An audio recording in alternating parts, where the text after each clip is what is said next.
Hi, I am Angel Salipong from 9C and I am here to talk about the valence electrons and LEDs, or Lewis electron dot symbol. As from the discussion, we can get the valence electrons using the 4 energy levels. Each energy level can only carry a certain amount of electrons for it to be full. These are the numbers 2, 8, 18, 36. However, it is most likely that we can forget them. Here is the mnemonic I used. Let's start with a scenario. Imagine that you wake up and find something planted on your backyard. 2 apple trees grew out of nowhere. However, they weren't the usual tree you'd see. Your eyes darted on the roots and see that they only have 8 of them. They only had 18 branches and grew 36 apples. If you could remember the numbers I stated in this scenario, then you can tell that these are the numbers for each energy shell. 2 apple trees, each having 8 roots, 18 branches, and 36 apples. Now let's grab 2 elements. First, neon.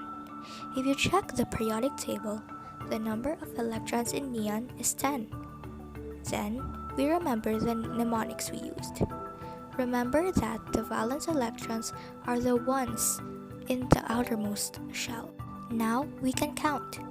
1, 2, 2 apple trees, 3, 4, 5, 6, 7, 8, 9, 10.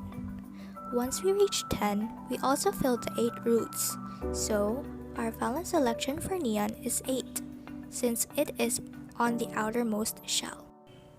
This example is same as phosphorus. We now know what to do. Now let's head to LEDs. This is simple. Just find the valence electrons of the said element.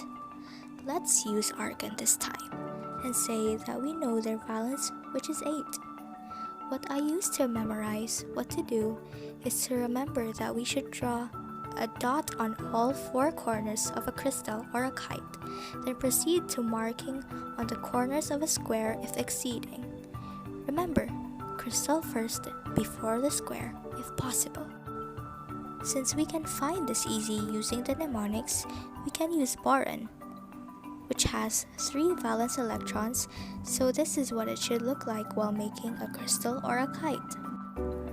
This applies to our last element, aluminum, which should be the same as boron.